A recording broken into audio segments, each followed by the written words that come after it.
Bonjour les amis, je suis ravie de vous retrouver. C'est l'heure de l'instant DS pour notre semaine du 29 septembre au 5 octobre.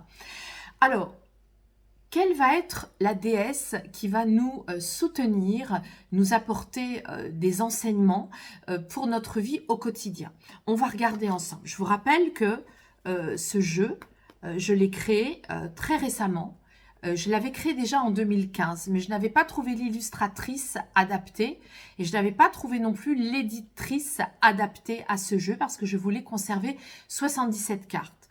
Alors, voyez le jeu est ici. Nous avons cette déesse. Moi, ce qui m'a intéressé, voyez, avec ce jeu, c'est que comme j'ai eu une connexion forte avec une vie antérieure où j'étais Gestia, j'étais donc une femme guérisseuse en pays celte, je lisais l'avenir des couples sur les tables dolmens avec la réflexion des étoiles sur l'eau qui restait stagnante sur les tables dolmens.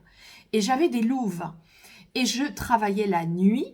Et c'est en recevant un soin que j'ai été amenée à me reconnecter à cette vie antérieure. Et c'est Gestia qui m'a soufflé de créer cet oracle. Alors, c'est vrai que comme j'ai travaillé beaucoup pendant 15 ans, j'ai maquillé les femmes, je me suis beaucoup intéressée à leur intimité, avec leur relation à la peau, à la beauté. Et comme je me suis beaucoup intéressée aussi à la mythologie, j'ai voulu vraiment approfondir ce sujet pour créer une reliance forte entre la façon dont nous faisons belle et la déesse qui vibre en nous.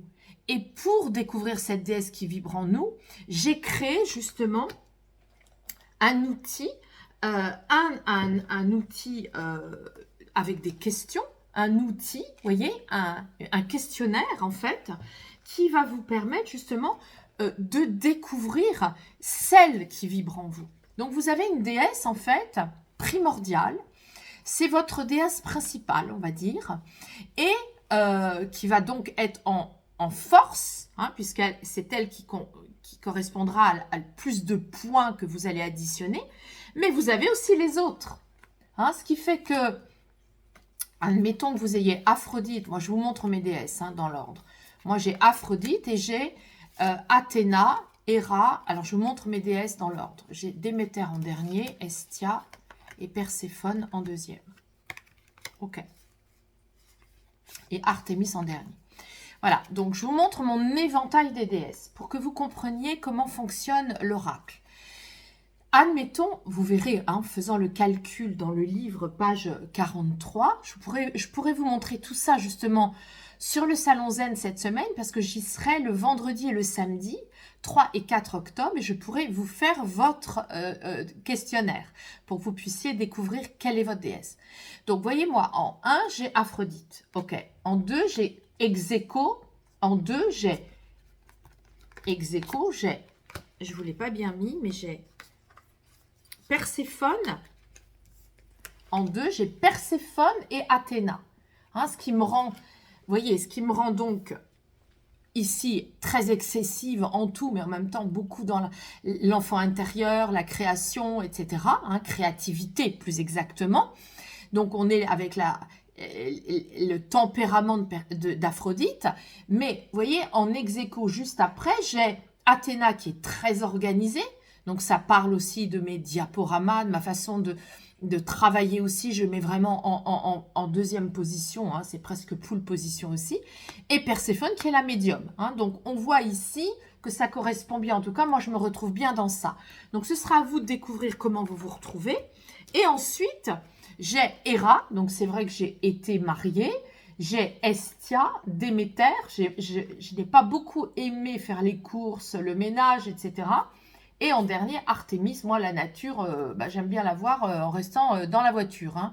Je dis oh là là les beaux arbres et puis voilà. Donc sachez en tout cas que cet oracle, il sert à ça. Je n'avais pas pris le temps de vous l'expliquer et aujourd'hui je vous l'explique. Alors on va demander quelle va être notre déesse qui va nous accompagner. Allez, c'est parti. Alors, à quoi ça sert de connaître sa déesse? Bah, c'est justement d'assumer qui vous êtes. Hein. Longtemps, moi, j'ai fait des régimes. Je me disais, oh là là. Vous voyez, j'étais gourmande, mais je voulais pas voir que j'étais gourmande. Alors, je faisais de la danse classique. Je m'affamais pour rester mince, etc. Et un jour, j'ai dit, mais je suis Aphrodite. J'aime m'amuser, j'aime danser, j'aime manger. Donc, je m'organise autrement. Je mange mieux, mais j'assume qui je suis. Allez, c'est parti. Bon, Héra. Héra qui va nous accompagner cette semaine. Héra. Héra, c'est la déesse dans l'Olympe, c'est la seule qui se soit mariée. Donc, c'est une femme, une déesse. En tout cas, si vous êtes Héra, si vous avez Héra en dominance, vous êtes une femme où vous adorez être la groupie de votre mari. Hein, vous adorez l'admirer, vous adorez vos enfants, mais ils passeront après le mari. Si par exemple vous avez, je ne sais pas moi, la célébration de l'anniversaire de votre mari, hein, bah vous ferez passer votre mari avant. Si par exemple il y a un de vos enfants, je ne sais pas moi, que vous devez aller chercher à l'école parce que je ne sais pas quoi et que c'est l'anniversaire de votre mari, que vous avez prévu autre chose, bah vous vous arrangerez pour trouver quelqu'un qui va chercher votre enfant. Votre mari passera avant. Hein, ça c'est Héra. Héra, elle aime bien sûr son foyer, mais plus que tout, elle aime son amoureux. Voilà. Donc, on va approfondir, on va regarder. Hein. Donc, dans cet oracle, je vous ai dit qu'il y avait 2 paquets. Le paquet doré pour la pédagogie et le paquet argenté pour les conseils. Alors, on va aller regarder tout simplement la pédagogie pour Héra. Qu'est-ce qu'on trouve en personnalité mythologie, en mythologie? Qu'est-ce qu'on trouve en mythologie? Vous voyez, j'ai voulu résumer tout ça, même si vous l'avez dans le petit livret. Et même si vous l'avez aussi dans le livre. Voilà. Hein, même si vous avez tout ça dans ces ouvrages-là. C'est intéressant quand on va faire des ateliers en mythologie, de tout de suite avoir la carte et de pouvoir la lire au groupe. Alors, qu'est-ce qu'on lit? On lit Reine de l'Olympe, elle est la fille de Rhea et de Cronos. Seule déesse mariée, elle est l'épouse assumée et fière d'un homme important. Parce que son homme est important. Quand je dis important, c'est pas que c'est la femme d'un homme politique, non, mais c'est la femme, peut-être même, je ne sais pas moi, d'un artisan, mais elle le trouve génial. Elle place son époux au centre de sa vie, c'est la déesse du mariage et de l'engagement. Alors maintenant, on va aller voir sa personnalité. Avec la carte personnalité. Elle ne fait qu'un avec celui qu'elle aime. Elle aime jouir des privilèges du mariage. Elle accepte de vivre dans l'ombre d'un homme qui réussit. Ça ne la dérange pas du tout. Instinctive et dévouée, elle peut être jalouse, vindicative et rancunière. Il faut savoir que dans la mythologie, son mari c'est Zeus et Zeus la trompe tout le temps, avec tout le monde. Elle est très très jalouse. Donc moi j'ai mis en correspondance moderne Bernadette Chirac, la journaliste Anne Sinclair et Hillary Clinton. Vous pouvez en trouver bien sûr d'autres. Hein. Vous pouvez me les mettre en commentaire d'ailleurs, hein, si vous le souhaitez. Alors qu'est-ce qu'on a en termes de symboles? On a la carte des symboles, la vache sacrée, la couronne, le pan, le lys, le sceptre royal, le diadème et le voile blanc. On va regarder ensemble pourquoi a-t-on ces symboles-là.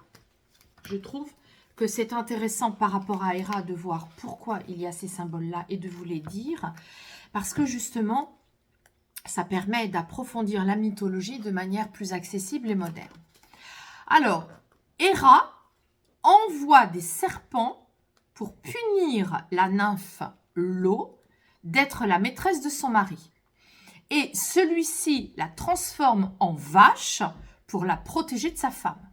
C'est pour ça qu'il y a la vache sacrée. Ensuite, la couronne, le lys, ce sont les symboles de la royauté. Le pan, les yeux du garde Argos qui surveille Zeus.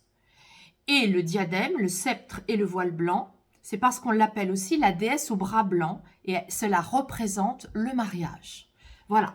Alors, on va regarder maintenant, puisque c'est ça aussi qui nous intéresse, comment va se soigner et se faire belle Héra. Elle prend soin d'elle. car elle aime renvoyer l'image d'une femme classique dans les traditions. Elle choisit un maquillage basique, sans trop d'artifice, un soin confortable, un fond de teint léger, une poudre fine claire, un fard un peu nacré pour les yeux et un mascara brun. C'est la femme au collier de perles. Ses tenues sont classiques et chic. Elle porte des robes droites, des tailleurs, des vestes, des foulards, des jupes, peu de pantalons. Elle s'adapte aussi à ce que son mari aime, car elle aime chercher à lui plaire avant tout.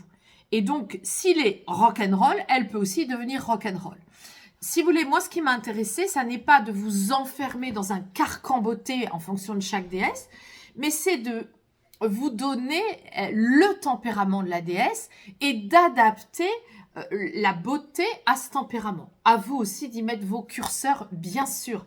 Mais tout ça peut s'approfondir et c'est ce que je vous proposerai donc de faire soit au Salon Zen, soit dans un atelier, soit à l'académie Vie de couleur. En tous les cas, ou en séance même individuelle. On peut décortiquer toute votre déesse ensemble en B2B. Voilà. Je suis très heureuse de vous retrouver sur le Salon Zen et je suis très heureuse que ce soit Hera qui nous accompagne cette semaine. Et on va demander, comme d'habitude, de clôturer avec 3 autres déesses. On va voir quelles sont-elles. Donc, il s'agit d'amour cette semaine. Hera, c'est la déesse de l'amour, de l'amour, de l'amoureux. Donc, aimez votre amoureux, admirez-le. Voilà les messages de Hera.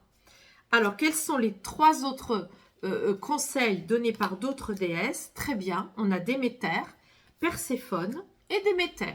Déméter va insister, donc elle nous dit « Accepte d'être initié par une autre déesse. » Acceptons d'être initié par Déméter, qui vient nous dire aussi « Choisis un mari qui soit un bon père pour tes enfants. » Voilà, vous voyez, il y a une belle correspondance. Et enfin, Perséphone nous dit « Aie confiance en tes qualités de médium qui te guident tous les jours. » Donc, vous pouvez être une femme mariée, admirative de votre mari, être médium en même temps, donc avoir des perceptions très fines et des intuitions fortes pour votre vie, votre vision de vie, et accepter d'être initié par une autre déesse. Écoutez, que de bonnes nouvelles et que de bons conseils qui nous fortifient dans notre incarnation. C'est tout ce que je nous souhaite et je vous dis à la semaine prochaine.